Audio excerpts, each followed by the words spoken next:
अस्सलाम वालेकुम, मैं मोहम्मद उल कन्नैन और अपने यूट्यूब चैनल नो साइड के साथ पाकिस्तान में 8 फरवरी को इलेक्शन होने जा रहे हैं। उस हवाले से हम पाकिस्तान के जितने भी अजला हैं उनके हवाले से पॉलिटिकल एनालिसिस अपना पेश कर रहे हैं। कुछ और भी चीज़ों को हम डिस्कस कर रहे हैं। जो फेमस पर्सनैलिटीज़ हैं वो कहाँ से इलेक्शन लड़ रही हैं, वो उनकी थोड़ा सियासी जदोजहद क्या है, अब वो किस स्टेटस में है। तो हम इन चीज़ों को भी अब मैं हल्का हल्का हम टच कर रहे हैं। कुछ पर्सनैलिटी जो है तकरीबन 20 के करीब पर्सनैलिटीज जो है उनको हम इंशाल्लाह डिस्कस करेंगे। अगर आप मेरे यूट्यूब चैनल के ऊपर नए हैं तो प्लीज़ सब्सक्राइब कीजिए, कमेंट कीजिए और शेयर कीजिए। आज जिस पर्सनैलिटी के बारे में, पॉलिटिकल पर्सनैलिटी के बारे में हम बात करेंगे वो है जमशेद दस्ती। जमशेद दस्ती साहब जिला मुजफ्फरगढ़ की एक बहुत ही फेमस पर्सनैलिटी है। इन्होंने अपनी सियासत का आगाज 2005 में ही स्टार्ट कर दिया था। फिर उसके बाद 2008 के अंदर इन्होंने जब इलेक्शन लड़ा तो 2 सीटों के ऊपर ये इलेक्शन में कामयाब हो गए थे। फिर 2013 के अंदर ये कामयाब हुए, उसके ऊपर MNA बन गए।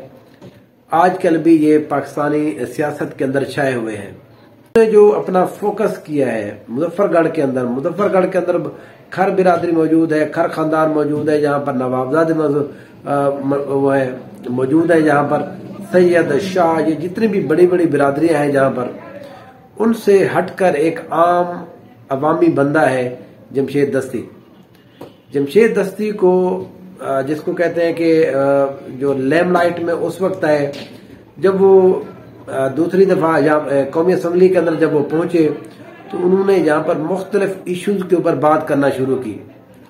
पिछले भी 2013 के दौर के अंदर हमने देखा था कौमी असम्बली के जो हाउस है वहां पर जो रिहाइश उनकी होती है सेक्रेटरीट के अंदर, वहां पर भी जो मुख्तलिफ किस्म की एक्टिविटीज हो रही थी, उस हवाले से जमशेद दस्ती ने प्रेस कॉन्फ्रेंस की थी और फिर ये कहा था कि यहाँ पर ये होता है, पाकिस्तानी रियासत के जो नुमाइंदे हैं वो यहाँ पर ये काम करते हैं। फिर उसके बाद जमशेद दस्ती के ऊपर एक और वजह से भी वो मशहूर है। इलाके के अंदर उनकी जो शोहरत है वो उनकी एक फ्री बस सर्विस के हवाले से मशहूर है। वो अवाम के लिए फ्री बस सर्विस का आगाज करते हैं। कभी वो उसको खुद चलाना शुरू कर देते हैं, ज्यादातर उसका ड्राइवर रखा होता है। वो लोगों को आम तो कोई पैसे नहीं देते और वो चली जा रही होती है। तो इस हवाले से भी जमशेद दस्ती मशहूर है। डेरा गाजी खान के अंदर भी उन्होंने एक दफा बस चलाई थी। मुजफ्फरगढ़ के हर तहसील के अंदर, हर साइड के ऊपर ये मुख्तलिफ बसेस, ये हर वक्त नहीं चलाते लेकिन बहरहाल ये कभी कभी जब भी इनको इलेक्शन आते हैं उसके करीब या आगे पीछे करके ये चलाते रहते हैं।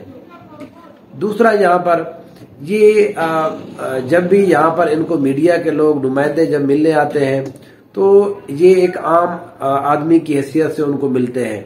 इनके साथ कोई जमींदार जागीरदार नहीं होते, कोई ठाठ बाट नहीं होती।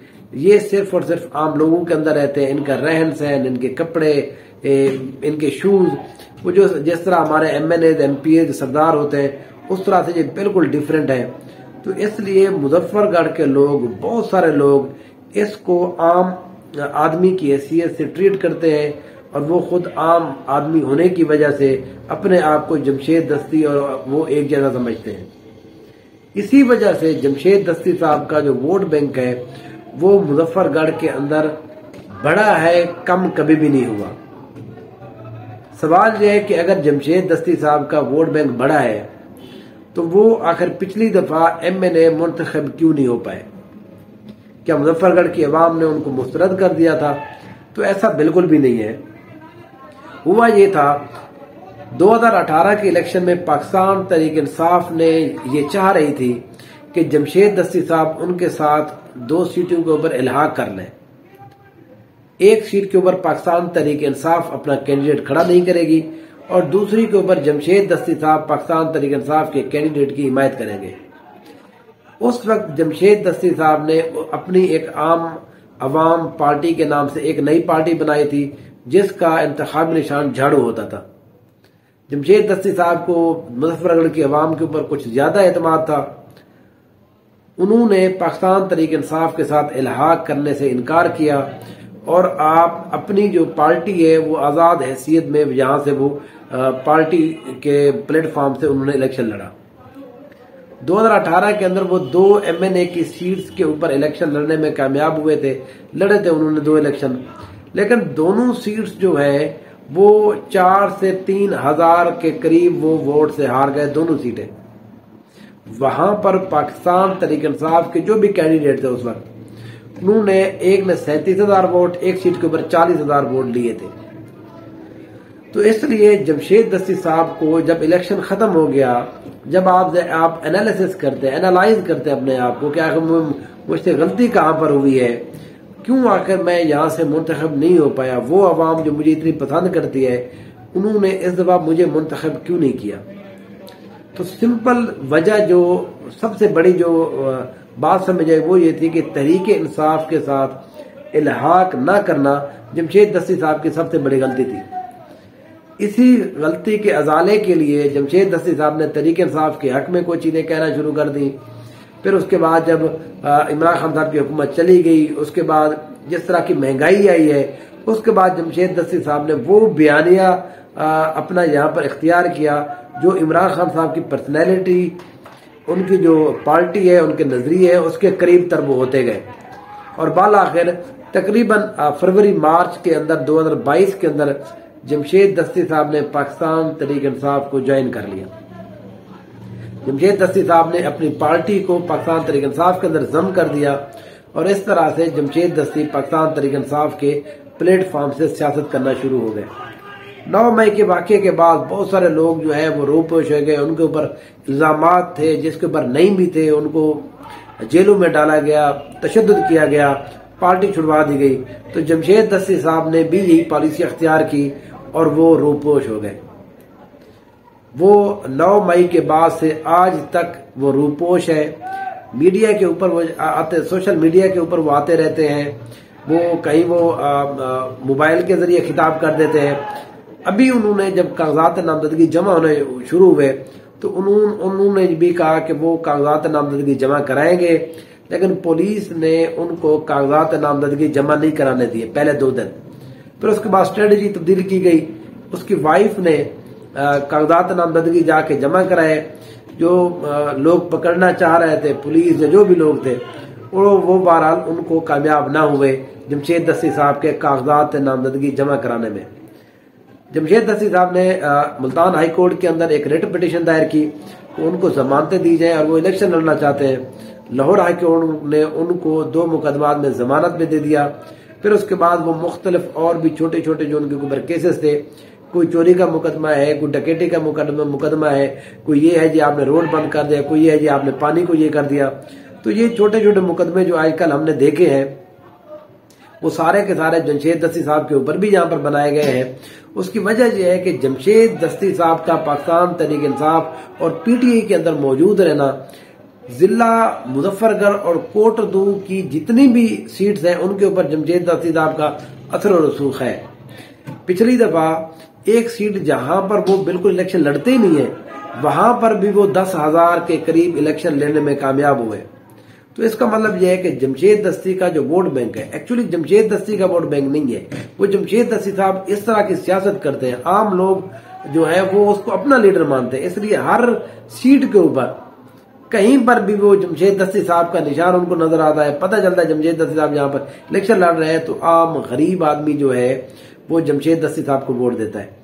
अब भी जमशेद दस्ती साहब ने 2 MNA की सीट्स NA 177, NA 178 मुजफ्फरगढ़ की, फिर दूसरे PP 271 और PP 269, ये 2 MPA 2 MNA की सीट्स के ऊपर इन्होंने कागजात नामजदगी जमा करा दिए हैं।